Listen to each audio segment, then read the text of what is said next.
ബജറ്റിനെതിരെ പാർലമെന്റിനകത്തും പുറത്തും പ്രതിഷേധത്തിനൊരുങ്ങുകയാണ് പ്രതിപക്ഷം. കേരളത്തിൽ നിന്നുള്ള എംപിമാർ ഗാന്ധി പ്രതിമയ്ക്ക് മുന്നിൽ പ്രതിഷേധിക്കും. അതേസമയം മഹാകുംഭമേളയിലെ അപകടം സഭ നിർത്തിവെച്ച് ചർച്ച ചെയ്യണമെന്നാവശ്യപ്പെട്ട് പ്രതിപക്ഷം അടിയന്തര പ്രമേയത്തിന് നോട്ടീസ് നൽകും. വഖഫ് ബില്ലിന്മേലുള്ള JPC റിപ്പോർട്ട് ഇന്ന് പാർലമെന്റിൽ വയ്ക്കുമെന്നാണ് അറിയാൻ കഴിയുന്നത്. വിവരങ്ങളുമായി പി ആർ സുനിൽ ചേരുന്നു. P R Sunil, very good morning. ഇന്നു മുതൽ വീണ്ടും പാർലമെന്റ് സഭ കൂടുമ്പോൾ പ്രതിഷേധമയമാകാനുള്ള സാധ്യതയാണ് തെളിയുന്നത്. പ്രതിപക്ഷം ബജറ്റിനെതിരെയാണ് രംഗത്ത് വരിക. മഹാകുംഭമേള അടക്കമുള്ള വിഷയങ്ങളും ഇന്നിപ്പോൾ അടിയന്തര പ്രമേയത്തിന് വിഷയമാക്കാൻ ഉദ്ദേശിക്കുന്നു പ്രതിപക്ഷം. എന്തൊക്കെയാണെന്ന് സഭയിലെ സാധ്യതകൾ? P R Sunil, good morning. Arun, good morning. ഇന്ന് പാർലമെന്റിൽ പ്രധാനമായും രാഷ്ട്രപതിയുടെ നയപ്രഖ്യാപനത്തിന് മേലുള്ള നന്ദി പ്രമേയ ചർച്ചയാണ് പാർലമെന്റിന്റെ ഇരുസഭകളിലും ആരംഭിക്കുക.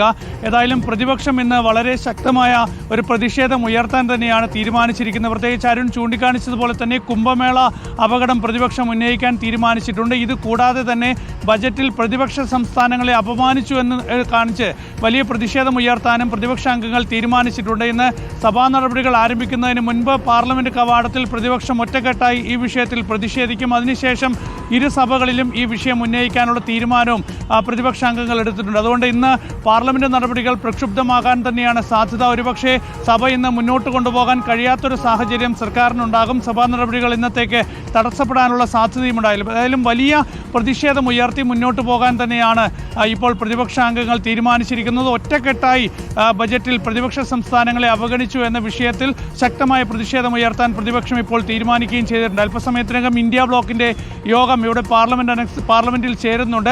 അതിനുശേഷം എങ്ങനെയായിരിക്കണം ഈ പ്രതിഷേധ നീക്കങ്ങൾ എന്നത് സംബന്ധിച്ചൊക്കെ തന്നെ ഇന്ത്യ സഖ്യം തീരുമാനമെടുക്കും. അതിനുശേഷം പാർലമെന്റിനകത്തും പുറത്തും വലിയ പ്രതിഷേധം ഉയർത്തും. ഏതായാലും കുംഭമേള ഉൾപ്പെടെ നിരവധി വിഷയങ്ങൾ ഇക്കാര്യത്തിൽ ഉന്നയിക്കാൻ പ്രതിപക്ഷം തീരുമാനിക്കുകയും ചെയ്തിട്ടുണ്ട്. അതേസമയം പ്രതിപക്ഷത്തെ പ്രതിരോധത്തിലാക്കാൻ തീർച്ചയായും സോണിയാഗാന്ധി രാഷ്ട്രപതിയുടെ നയപ്രഖ്യാപന പ്രസംഗവുമായി ബന്ധപ്പെട്ട് നടത്തിയ പരാമർശം ഉന്നയിക്കാൻ ഭരണപക്ഷവും ഇന്ന് ശ്രമിച്ചേക്കും. അങ്ങനെ പ്രതിപക്ഷത്തെ പ്രതിരോധത്തിലാക്കാനുള്ള നീക്കം ഭരണപക്ഷത്തിന്റെ ഭാഗത്തു നിന്നും ഇന്ന് ഇരുസഭകളിലും പ്രതീക്ഷിക്കാം. Okay, thank you P R Sunil. നമുക്ക് ആ പ്രതിഷേധത്തിന്റെ ദൃശ്യങ്ങൾ തത്സമയം പ്രേക്ഷകരിലേക്ക് എത്തിക്കുകയും ചെയ്യാം. ബജറ്റിനെതിരെ പ്രതിപക്ഷം പ്രതിഷേധിക്കാൻ ഒരുങ്ങുന്നു. അടിയന്തര പ്രമേയത്തിന് മഹാകുംഭമേളയിലെ ദുരന്തം, അപകടം പ്രധാന വിഷയമായി പ്രതിപക്ഷം സഭയിൽ ഉന്നയിക്കും. അതിനുള്ള അനുമതി കിട്ടാനുള്ള സാധ്യത കുറവാണ്. പ്രത്യേകിച്ച് പ്രസിഡന്റിന്റെ നയപ്രഖ്യാപന പ്രസംഗത്തിന്മേലുള്ള നന്ദിപ്രമേയ ചർച്ചയാണ് ഇന്ന് നടക്കുക.